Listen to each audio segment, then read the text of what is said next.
में हम बात करने वाले हैं मक्का की फसल में इल्ली के नियंत्रण के बारे में। आज इस वीडियो में हम आपको एक ऐसा तरीका बताने वाले हैं जिसके द्वारा आप बहुत ही कम खर्चे में अपनी मक्का की फसल में इल्ली के प्रकोप से छुटकारा पा सकते हैं।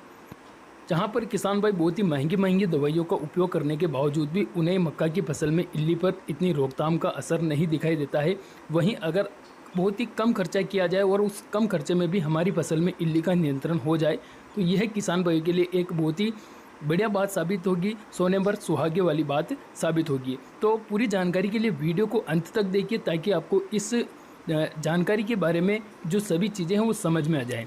किसान भाई जो वीडियो शुरू करें उससे पहले जो भी किसान भाई हमारे चैनल पर पहली बार आए हैं तो सबसे पहले उन किसान भाइयों से मेरा छोटा सा निवेदन रहेगा, सबसे पहले चैनल को नीचे स्क्रीन पर दिए लाल अक्षर के सब्सक्राइब बटन को दबाकर चैनल को फटाफट सब्सक्राइब कर दीजिए। साथ ही उसके पास में घंटे के निशान को ऑल पर दबा दीजिए ताकि आगे भी आपको हमारे चैनल के माध्यम से नई नई जानकारियाँ देखने को मिलती रहें। किसान भाइयों बात करते हैं मक्का की फसल में इल्ली के नियंत्रण के बारे में। तो इस समय की अगर वर्तमान समय की बात की जाए तो अधिकतर क्षेत्रों में मक्का की फसल जो है 25, 30 या फिर 35 दिन के आसपास पहुंच चुकी है और मक्का की फसल में इल्ली का प्रकोप भी बहुत सारे किसान भाइयों के खेतों में दिखाई देने लग गया है। मतलब शुरुआती स्टेज में ही अगर हमारी फसल में इल्ली लग जाती है तो वह इल्ली अंत तक हमारी फसल में रहती है। वह द्वारा दिए गए अंडों से नए नए कीट पनपते हैं, नई नई इल्लियाँ पनपती है जो अंत तक मतलब जब हमारी फसल में भुट्टे आने का समय आता है तो उन भुट्टों के अंदर भी छेद करके उन भुट्टों में जो दाना होता है उनको ख़राब कर देती है। इसके परिणाम स्वरूप मक्का का पूरा पौधा सड़ जाता है और जो पौधा रहता है उसके पत्तों के अंदर इल्लियों का मल रहता है। जो इल्लियाँ मल निकालती है वो वहीं पर पड़ा रहता है जिसकी वजह से पौधा पूरा सड़ जाता है। और जब हम उस पौधे को कटाई करने के बाद पशुओं को खिलाते हैं तो उससे पशु भी बीमार हो जाते हैं। तो अब इस समस्या को हमें समय रहते निपटा लेना चाहिए ताकि आगे जाकर हमें ज़्यादा समस्या का सामना ना करना पड़े।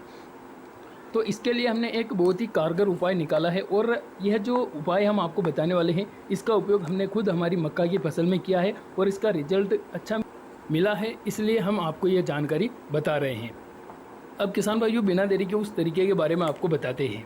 जैसा कि आप यहाँ पर वीडियो में देख पा रहे हैं हमारे यहाँ पर खाद में जो एट्राजिन पाउडर है वो भी हमने मिक्स कर दिया है और साथ ही जो अपने गड़ी डिटर्जेंट जो कपड़े धोने का सोडा आता है वो सोडा हमने हमारे यूरिया खाद के अंदर मिक्स कर दिया है, जैसा कि आप वीडियो में साफ तौर पर देख पा रहे हैं।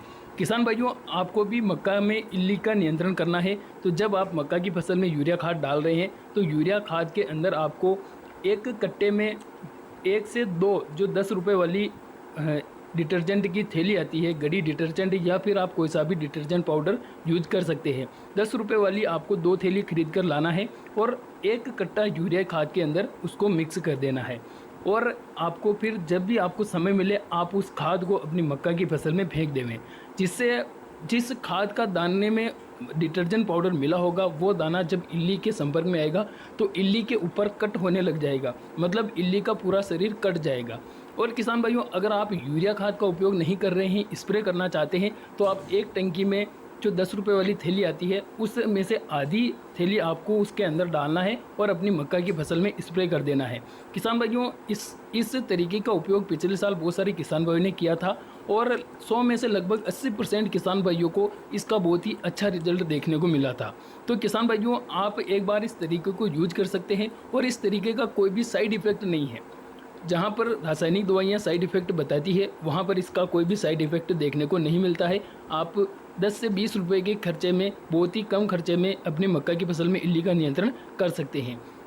किसान भाइयों हमने तो ये तरीका अपनाए हैं, आप अपनाना चाहते हैं या फिर नहीं अपनाना चाहते कमेंट करके ज़रूर बताइए, या फिर अगर आपने ऐसा काम पहले किया है तो भी आप कमेंट ज़रूर करें। वीडियो अच्छा लगा तो लाइक करें, चैनल को सब्सक्राइब करें। धन्यवाद। जय जवान जय किसान।